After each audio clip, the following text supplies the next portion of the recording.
Greetings and welcome, everybody, to this week's episode of UC Weekly News. Not that many left to the end of the year. We got some exciting things coming up for you. This is going to be our analyst expert CES preview, and I've got some really awesome people joining me that I really appreciate. I'm going to ask them to introduce themselves first and tell us who they are and what their specific take is on CES 2026, which is coming up. So, Doug, why don't we start with you? You're first on my screen. Hi, I'm Doug Mohney. I'm currently editor-in-chief at Fiber Forward Magazine.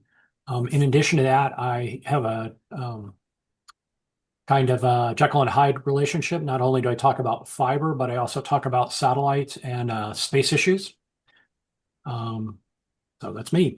That's you. Avi, you're next. Tell us who you are, what you do, and what you're looking for. Sure. I'm Avi Greengart with Techsponential. I'm a analyst that covers the devices side of the equation for both consumers and end user enterprise.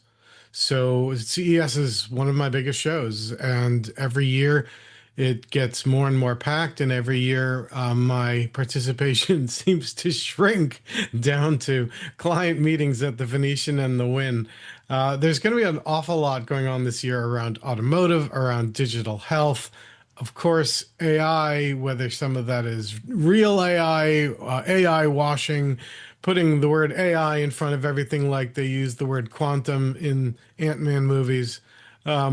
We'll see. But there's a lot of silicon announcements and new PCs that are going to be shipping. So you're going to see a lot of behind the scenes battles between Intel, AMD, Qualcomm, MediaTek, and NVIDIA, all sort of circling around the concept of what is an AI PC? Where are you doing your AI workloads?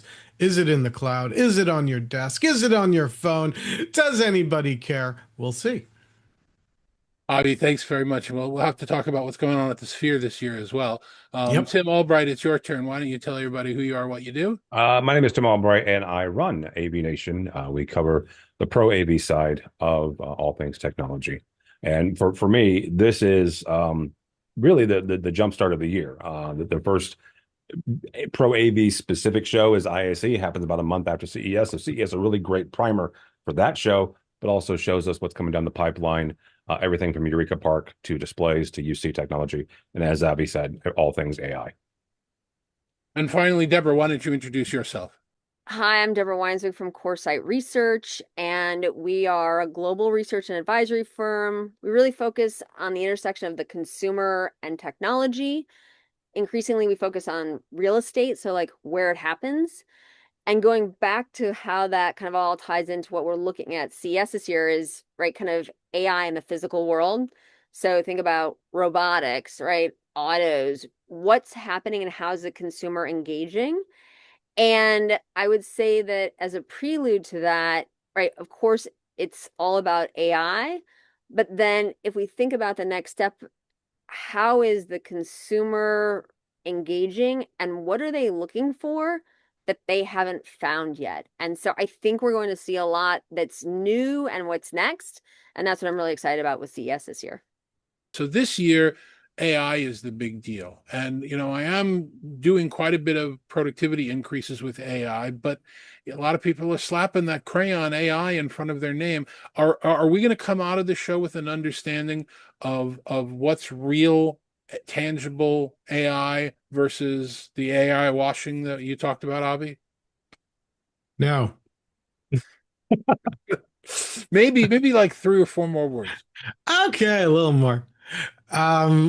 Look, we're still trying to figure out what people actually want to do with AI, what it can do, where it's happening, and whether there's a business model at the end of this rainbow. So, um, I think we're going to see a lot of actual useful AI features. I think we're going to see a lot of numbers thrown around about how much capability, how many tops, how many tokens you can generate on device, especially in some of these new laptop chips. And it's exciting. It's also scary, and we'll see At the end of this, whether we have anything specific that we can hang our hat on and say, oh yes, this was a major watershed. But I don't think so. I think it's really this is a continuum. AI is a technology. It's getting baked into everything that we do, whether it's a phone, whether it's a TV, whether it's an editing experience. All of these things, productivity, household chores, literally all these things have AI as a component. And we're still at the point where it's new enough that everyone has to say AI in front of it, especially since Wall Street seems to value that. We haven't gotten to the point where it's just sort of, yeah, this is how the world works. And CES is really a good place to spot trends. It's not necessarily where you're going to see the next big thing. That tends to happen more in vendor events where someone comes up with something exciting and wants to show it off all by themselves. Whereas at CES, you see where the industry overall is making its investments, whether that's, hey, there's a new thing called an iPhone. We're all going to make accessories for it. There's a new kind of display technology. We're all going to make giant OLED TVs. Or AI is actually impacting our daily lives and how we use tech. We're going to put that in glasses. We're going to put that in robot vacuums. We're going to put that in your phone, in your PC, in your refrigerator. And you're going to see that all at CES.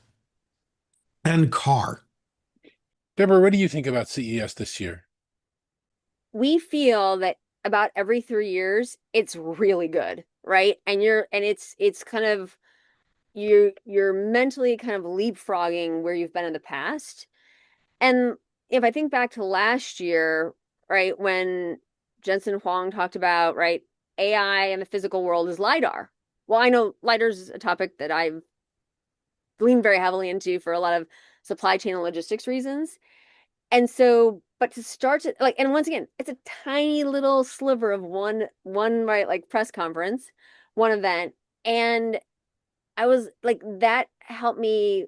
Was that a leap? I don't know, but it was a different way to think about something I've thought about a lot already. And, it goes back to, right, we were looking at like pool cleaning, but also like not just pools, right? If you send some of these like robotics out into the ocean, right, you can start to like clean the ocean. And I don't know, there were like little bits and bites of things that I truly either hadn't thought of it that way and I knew the application, or, right, so going back to you had pool cleaning robotics and now you can go out and clean the ocean. Had never thought about that.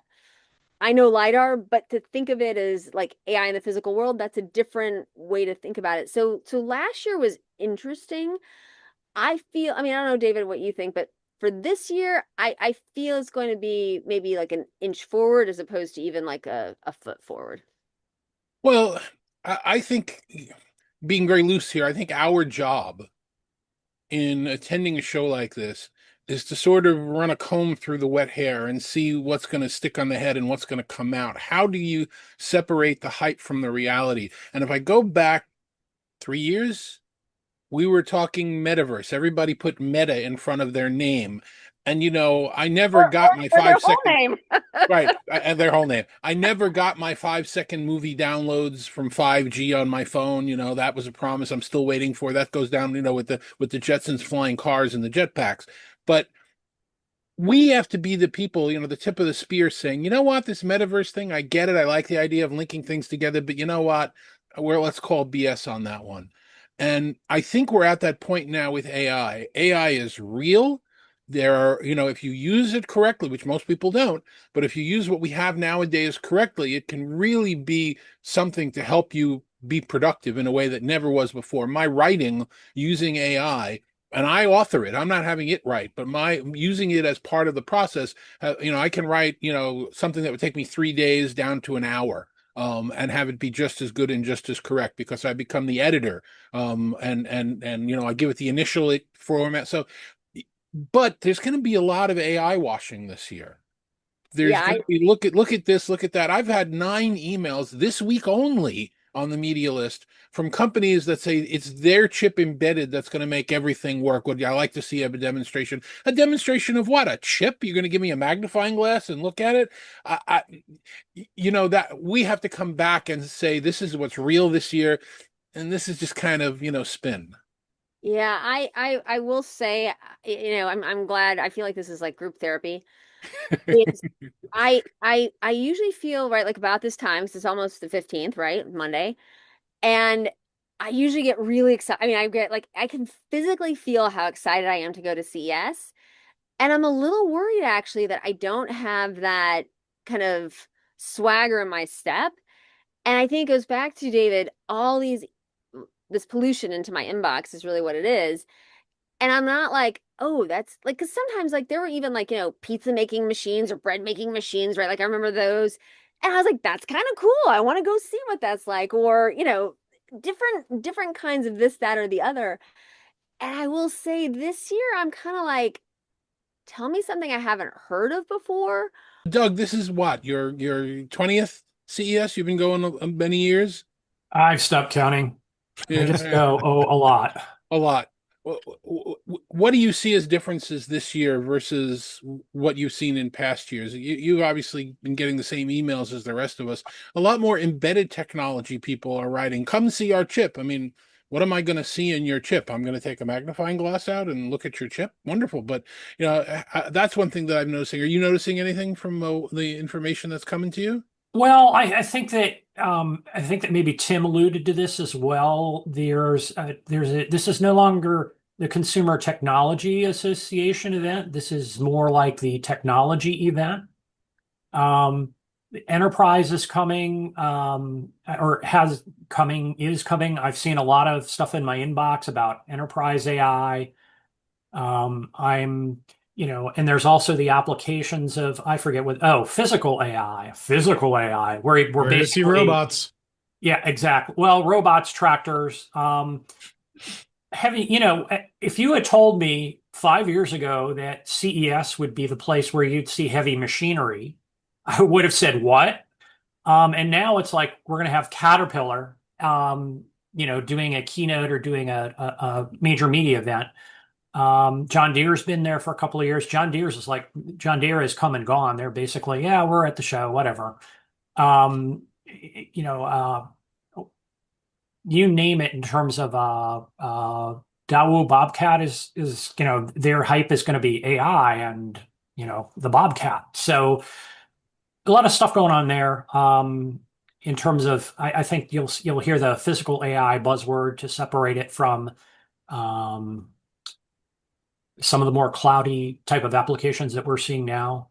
So that's going to be interesting to watch. I think the other trend I think is got me kind of scratching my head is Palmer Luckey is going to give a keynote at CES, and it's like we're having a defense contractor give a keynote at CES.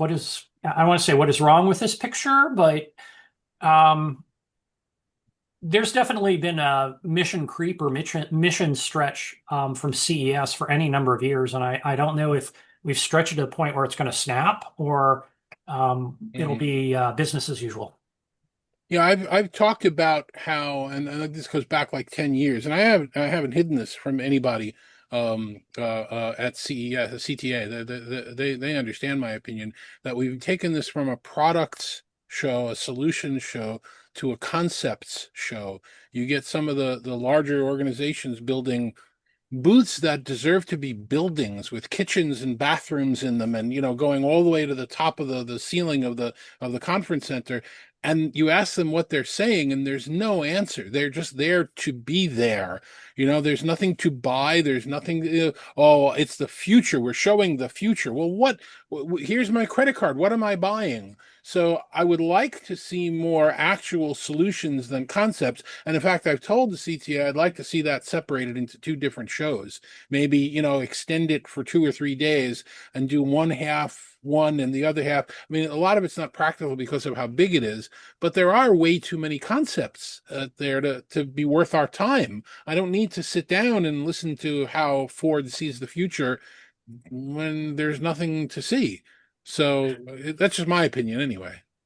Well, David, you could make some of those same complaints 10, 15 years ago when Bill Gates always did a press conference that just talked about the future. Where I do agree with you is that mobility seems to have taken over so much of the show, in the West Hall especially. It used to just be part of the North Hall. Now it's the North Hall, West Hall, and And by the way, all the halls are open this year, so this is going to be we're yeah, the no, first this is show going to to be go look huge. at the new This is rebuilt this space. this is going to be a huge show. And the mobility specifically around automobiles and electrification and the softwareification of the car, or the construction equipment. I'm going to put Um, I'm going to push back a little bit about this is going to be, well, it's going to be a huge show, but I think there's going to be a decline. There's going to be some impact of some macro policies, i.e., tariffs and immigration controls. Um, you know, I was listening to the CES virtual press conference yesterday, and anybody who's listened to the propaganda, excuse me, information over the past 3, 4, 5 years, every year it's like we have more vendors, we have more attendees, we have more space than ever before. You didn't hear that. You didn't hear any sort of, yeah, we're breaking records this year and we're going to have more vendors than ever. Um, Instead, there was talk from uh, the head of Kinsey. CES. He's talking about, well, yeah, Gary. we visited more international places than before, and I was just in Hong Kong and Canada, and promoting the show, and it's like, ooh, Hong Kong and Canada, yes, big technology powerhouses. You're going there to promote the show. What's wrong with this picture? Yeah. well, the participation of Chinese vendors has been tailing off since 2020. Well, the entire South Upper Hall were Chinese manufacturing last year, and I don't know how many of them are going to be able to get into the country or will even want to. So it's going to be interesting to find out. We won't know till we get there. And I did love the absolutely impromptu press conference that I attended as well with people that need instruction on how to read a teleprompter. Tim, as long as we're talking about enterprise a little bit there, I've been leading the charge for more than 3 decades of getting people interested, saying that this is not a consumer electronics show. In fact, it's not even called that anymore. Yeah. You just use CES because it's familiar. This is a technology show. And this year, I think for the first time, we're going to have, your colleagues, my colleagues, people that cover, AV and enterprise. We're going to have a good contingent there this year, which we've never really had before. Not in any real way. No, I mean, it took you, good Lord, 10 years to convince me to go the first time. Right. And once I went, I was like, okay, this makes a whole lot of sense. There's a whole lot of enterprise going on. There's a whole lot of pro AV and again, precursors to the rest of the year. Whether that is, LG and displays, Sony certainly always has a pretty significant booth. 2 years ago, Sony was not only showing off PlayStations and stuff like that, but they were also showing off their virtual production. That was when they were really starting to hone in on that. So they were showing that at CES, where in the past they may have held off on that for NAB or IBC over in Amsterdam. So this show really is kind of a kickoff to all things technology for the year. And both Avi and Doug are right that this is, kind of not conceptual, but a little bit more philosophical, right? And I know you were like, what's the future? Well, a little bit of this is sort of the future in a short-term way.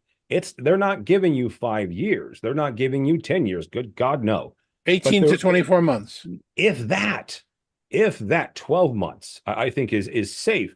And that's what these folks are laying out there. Here's the next 12 months, maybe 18, because between the adoption and the acceleration of AI, plus we don't know exactly what, let's say, the policies are going to impact, at least from a manufacturing standpoint, what that's going to impact in 2 years. We might know 12 months, we might know 18. We're not going to know 2 years out.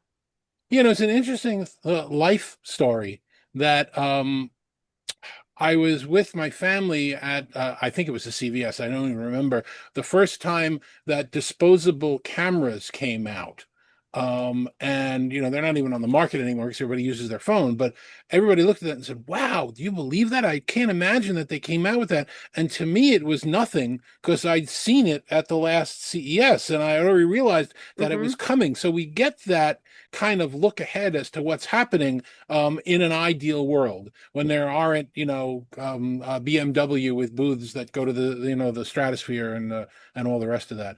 I think, and we've talked about this before, the a lot of the good stuff happens off the show. Avi, you were talking about that before, and everybody else kind of got into it. The I don't really go for the keynotes. I don't really go for the biggest stories because honestly, I can open up the newspaper or read a website the following day. That's what everybody's covering. I can usually get a stream of that. Last year, I finally decided to stop going to the LG press conference at 8 o'clock in the morning because I had to line up at 7 o'clock in the morning because they wouldn't give me a VIP pass. And it's like it's streamed. Why don't I just watch it from my hotel room having a cup of coffee? But it's the PepCom, it's the showstoppers, it's the 3 or 4 other private events that are going on where everybody's just got a tabletop and you can go in there and have a real conversation with the manufacturer. Tim, as you talk about all the time, it's Eureka Park. Yep, It's walking 100%. around Eureka My Park favorite and place. so tell us about it. Why is it your favorite place? Well, like I said, it took you a long time to convince me to go, and when I went, I did the whole things right. I went to the big space. I went to the LVC and the Central Hall and North, and when I finally made my way around to the Venetian, I found my way into Eureka Park, and I was floored just by the sheer volume of creativity in that space. And certainly it has evolved over the last 20 or 30 years, but really when it comes down to it, you have an entire show floor of really, really creative folks that are taking a look at all sorts of problems and offering a solution. That solution may not always work, and that's fine, but they're trying, right? This to me, it felt a little bit like being in Palo Alto in 1950 to 1960s, right? I was not born yet, so I am not old enough to have been there. But it felt like I was in that sort of same vein. And that is why Eureka Park is my favorite area. Well, and I'll add on to that the international flavor to it, where you get to see people side by side. I do find it amusing the French don't have the French section, and then you have the individual provinces, which is kind of like, come on, guys. But I mean, being able to look at the various international presentations and not only that, well, international companies, but also getting a flavor for what a particular country does within their borders is very useful and sometimes very beautiful too. I find that, and it depends on the year, that the more time I can spend in like Eureka Park, the more that I walk away, and sometimes it's head scratching, right? But I'm like, wow, my time there is almost always the best time spent, or who I might meet while I'm walking through. And either, right, it's another attendee or it's somebody who's exhibiting and they're like, well, this is like my day job, but this is what I do, right? Like, and I just feel like there's a willingness to share. And so I do find that that's oftentimes, and I'll set up these days more and more, I'll like set up kind of, I'll do like Switzerland and, I'm not being neutral. I will actually go right as a, as a country. Yeah, and the like, pavilions. yes, We get you. We get you. yes, exactly. But it is interesting to see where you get value. I think that's ultimately the message to everyone is, right, we are all on our own journey. And right, you may have this perfectly calculated out plan for when you arrive, and you may completely throw that to the wind, right, once you find a topic that maybe you weren't thinking about covering before. Yeah, it was about 15 or 20 years ago when I hit the sad reality that I can't see CES. It's impossible for any one individual. It's the parable of the blind man and the elephant. You're only going to see a piece of it. You're not going to see all of it. So you either have to go with a very large group and compare notes, or you have to be satisfied with what it is that you've set up for yourself to get out of it. I find the independent things like as we said, PepCom or Showstoppers, or there are a couple other new ones that are starting out this year, and a couple, when nobody can build a booth the size of a building, when everybody's got the same tabletop and it's less people, and you can communicate and get answers, and in some cases get demos, get hands-on, get samples. That I think is some of the most valuable time spent there. And you get some of that at Eureka Park. Eureka Park's difficult to walk through, for a Yeah. big guy. It's hard to kind of get down the aisle, especially if there's people waiting. But I've still yet to set up appointments. I'm sure that I'm going to be bombarded over the next 2 weeks, with the holidays, with people asking for appointments, We and I will make a few of them. we just actually sent out, so we have this kind of Tech 25 of the 25 different technology companies that we cover. And we just I will, and I'll share this with you kind of after the show, if you will. But it was interesting to see who's doing things at CES who hasn't before, and then who's not doing things. And so, like I said, I'll share that with you. But that to me was a really, and that's why we sent out well, it's not the same email, but a version of this email every year to these 25 companies, because you just don't know what they're doing, if they're doing it, and is it, kind of for, is it in a private room, or is it more kind of a public? Because going back to, if it's public and I can record it, then I don't need to be in the audience. So let's talk about. I don't want to use the term tips, because it's not like there's like 20 people going to the show. The last couple of years, we've had something like 150,000 people in town, and it certainly feels like it, especially if you're ever on one of the buses, and don't do that. But if there's a colleague going, or a first time attendee going, Oh dear Lord. what would your number one bit of advice be, and kind of fill people in? Okay. So my number one tip for attendees, if this is your first show, is really plan out what days you're going to be at what location, and don't change that plan, only because we've all done that, right? Like, I'm going to be at LVCC. Oh, no, maybe I'm going to be at Venetian. And then you try to do both. And then you do kind of both not so well. And so now you're tired and you're annoyed, which is not a great way to be. So I think choose it, keep it, and also, as a kind of 1B, reach out to people before, right? Like, use these next, kind of few weeks to really plan a great CES, because everyone right now does have time to meet with you, but as we get closer and closer to the show, they won't. And so I think it's really like plan, and then plan some more, and don't change your plan once you get on the ground. Doug, what do you think? Travel light. I've gone from carrying a backpack and to basically carrying a cell phone and carrying a spare lithium battery, and that served me well for the last 3, 4, 5 years. But travel light, because I don't. At first, I was laughing at people, because when Fitbits came out, everybody was bragging about how many effing steps that they had per day, and it's like, that's not the point. The point is that you're going to be walking a lot, and you need to manage your energy rather than just like trying to see whether or not you can beat the step count of everybody else there. Because you're going to easily do 3, 4, 5 miles a day. I want to get Avi's and Tim's thoughts as well, but you raise an interesting question that I have in my own mind. When I would go to a show like this, I might be meeting clients. Yeah. I might be meeting colleagues. I might be, I am recording video. Tim, thank you for the platform, and I record a lot of other video as well. But I used to wear a sport coat, and either nice jeans or decent slacks, and I'm getting to the point where I'm wearing a polo and cargo pants, and I don't really care anymore, because I don't think it matters anymore. I mean, do you agree with that? Do I need to, look special, or are we just all realizing that this is a marathon, and, the way we're sweating is just the way we're sweating? No, you should wear cargo pants so you could carry your spare lithium battery. Fair. Your large spare lithium battery, not the small one. I would argue that at least in my world of analysts, dressing at least reasonably well is actually important, because I am meeting C-level execs. The sport coat, no. But some sort of incredibly comfortable shoes. Whether that really can be sneakers, people will understand. And this goes double for people who typically wear heels. Don't. Please don't. I beg of you. I had some analysts who used to report to me who I told them this, and they listened. These are my most comfortable heels, and they were at the CVS in line for Band-Aids within the first day, I think. It is you're on your feet the entire day. Even when you're not on your feet, you're on your feet.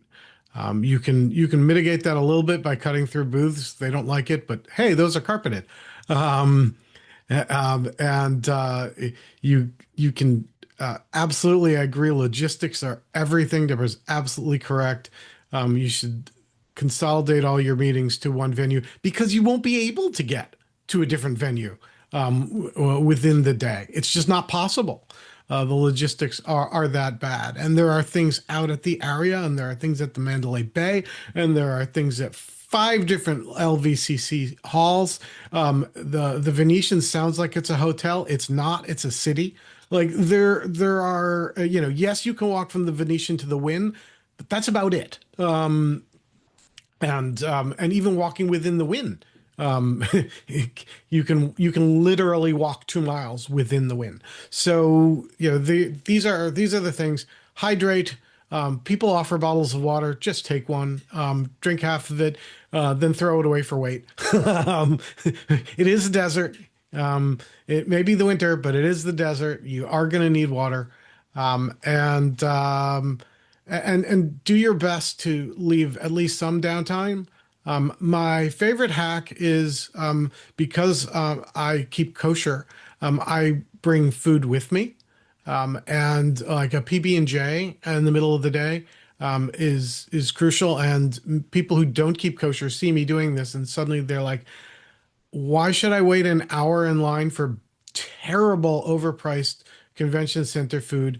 That's a good idea." I'm like, it is a good idea. It's a great idea. Okay. All right, Tim, what about your hint and tip So or I am going to suggestion? disagree with you, which is very rare for me, Mr. Danto. I love cordial disagreements. It makes I people have found think. the bus system incredibly well. And I compare it to other trade shows that I go to. So let me start there. And compared to other trade shows that I go to, the CES bus system is one of the better ones that I have experienced, especially from various hotels, depending on where you're staying.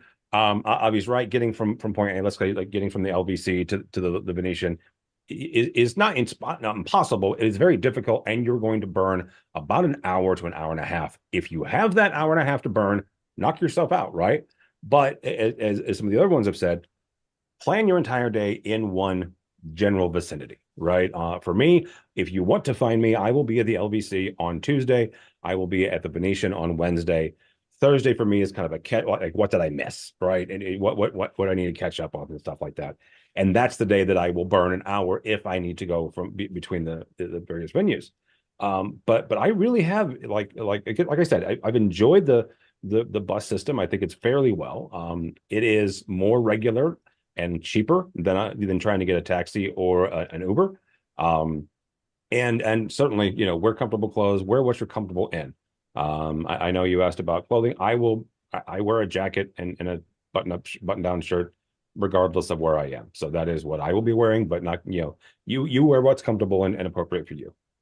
I'm gonna jump on the bandwagon, literally. I agree with Tim that the buses, particularly from the Venetian to the LVCC, are the only way to do it. And in fact, you can, if you happen to rent a car, you can park at the Venetian, and then take the shuttle to any of the other halls, except the West Hall. You need to go to one of the other halls first, and then from there you take Elon Musk's tunnel thingy.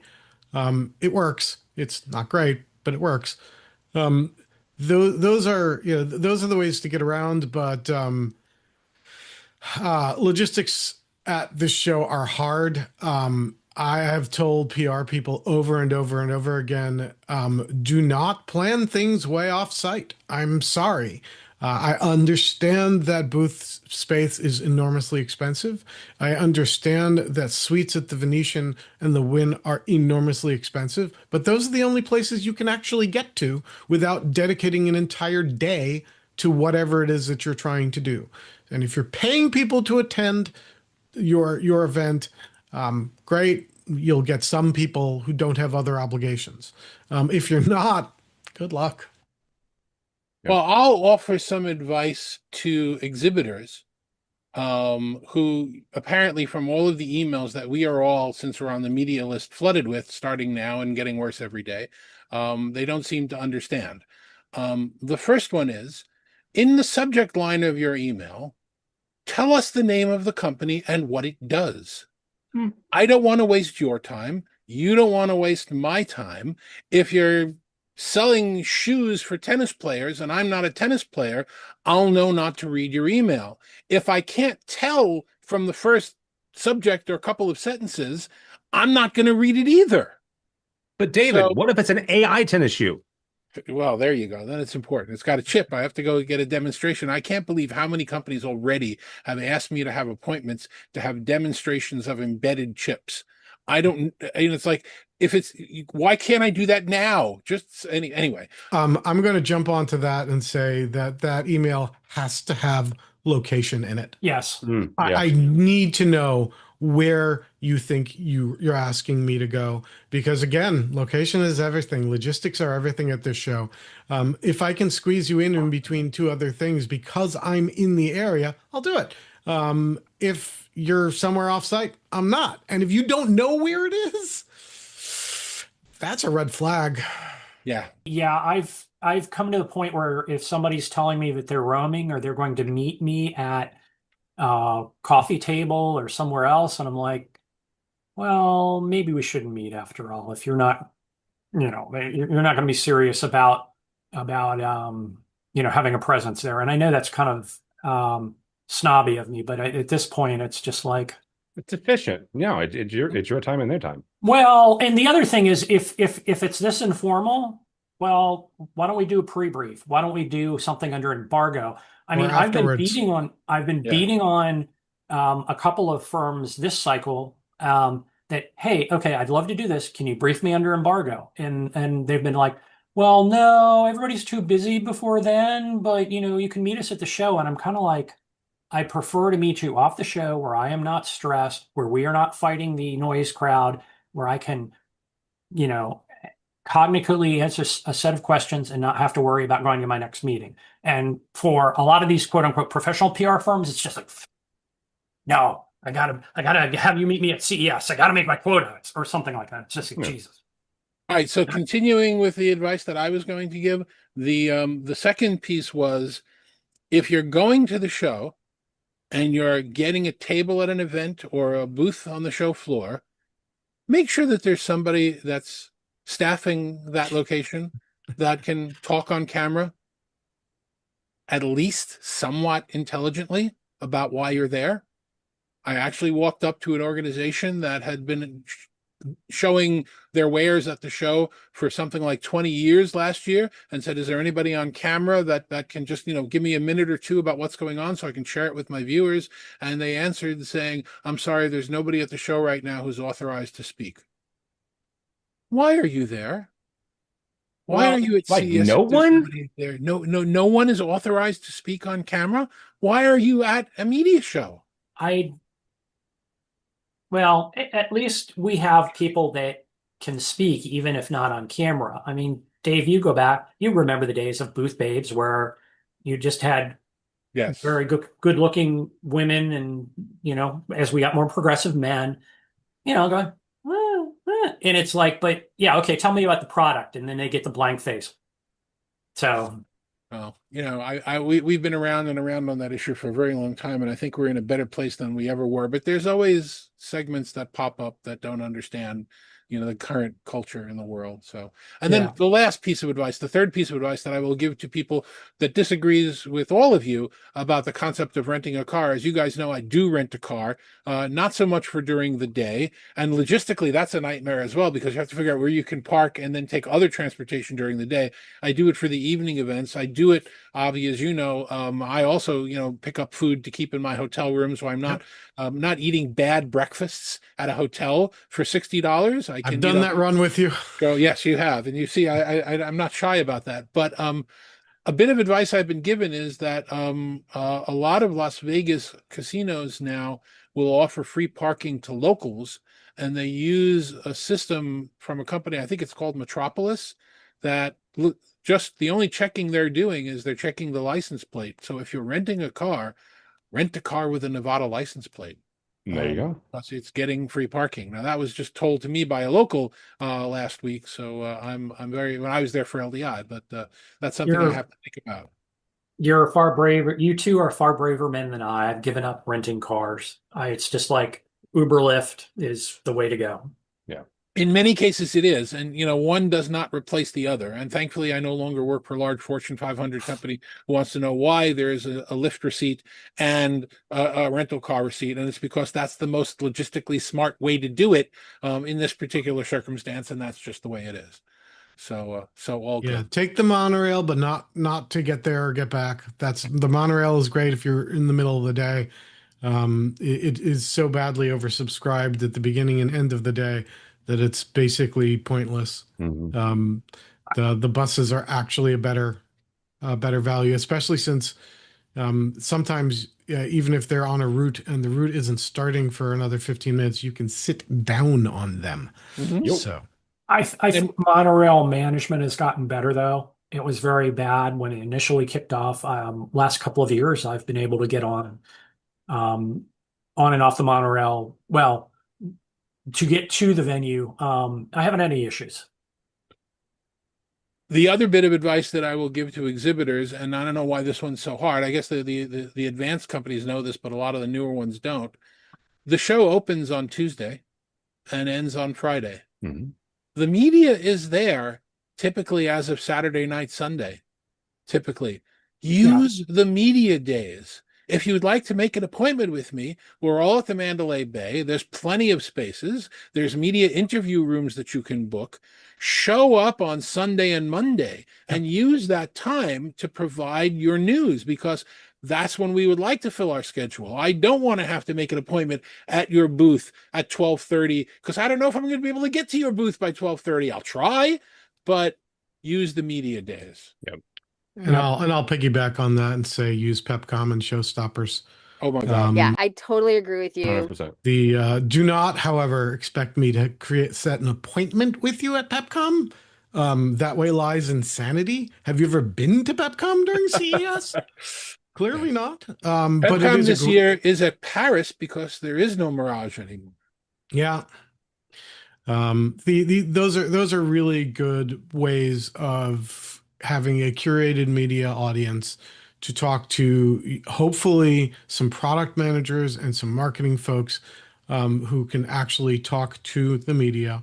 It is crowded, it is loud, it is not free, but it's actually a really good way of getting your message out because there's just no way I'm getting to the South Hall or North Hall or West Hall this year. And so if you have a table, I'll get to it. In fact, I prioritize Pepcom over non-client evening events. That's actually a question. I mean, that's actually a question I was going to ask you, because Lenovo is doing a big shindig at the Sphere, which conflicts with at least the start of Pepcom, and perhaps conflicts with longer, because they said they're going to have a special guest that they haven't announced yet.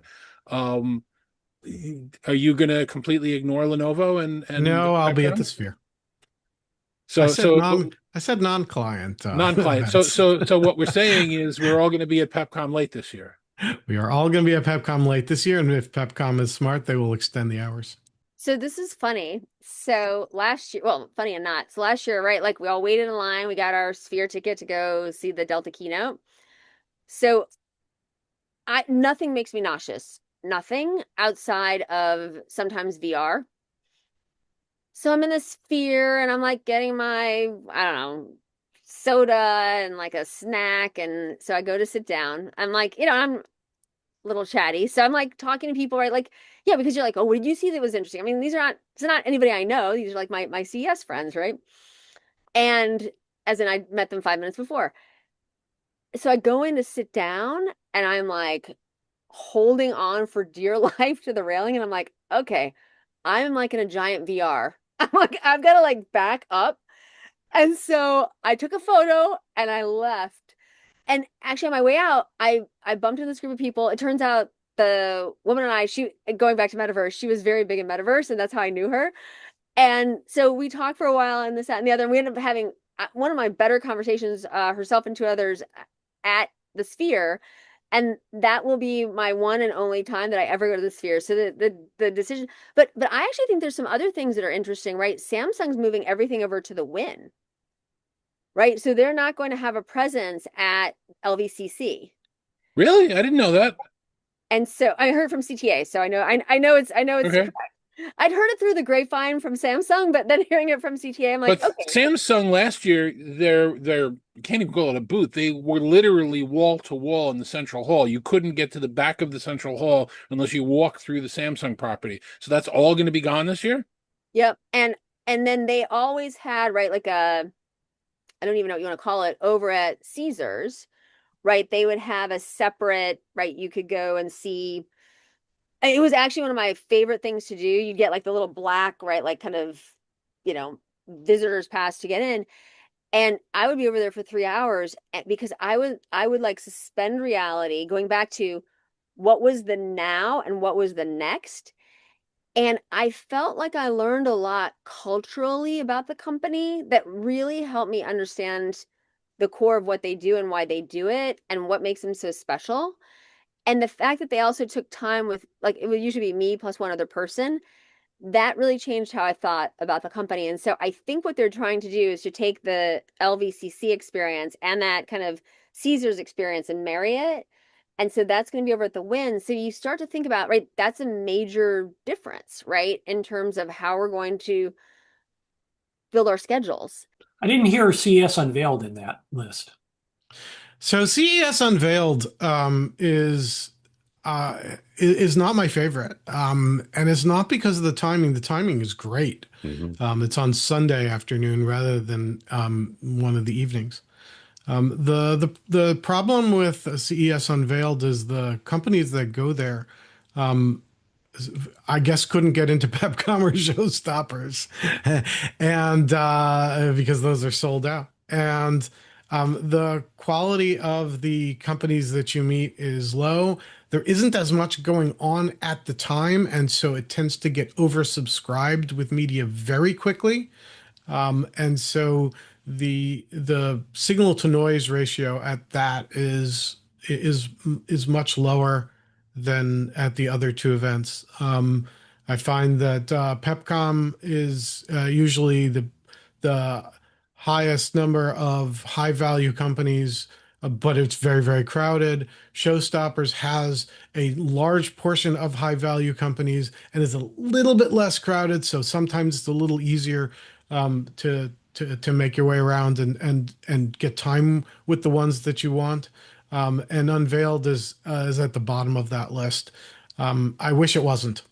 We used to get the Peach Pass after attending the Trends presentation from CES. So we'd probably have about an hour in Unveiled before the masses show up. And I wouldn't be quite as harsh as saying it's lower quality companies, but generally, Avi, I agree with you on that. It's not as useful a show as Pepcom or Showstoppers is.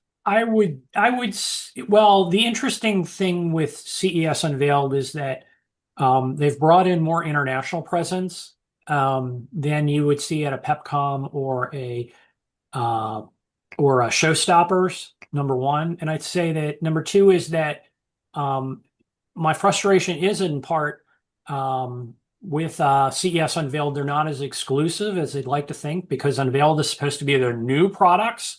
And I'm seeing the same magical drink mixer or ice cream mixer or AI toothbrush that I saw like 3 and 4 years ago. I mean, come on, man. It's like, the same toothbrush has been innovating for the last 5 years. And it's just like, at that point, you're just like, what's going on here? It's just like, I get you want to need to take their money, but at the same time, if you're going to use this as an exclusive showcase, you need to start tossing some people out.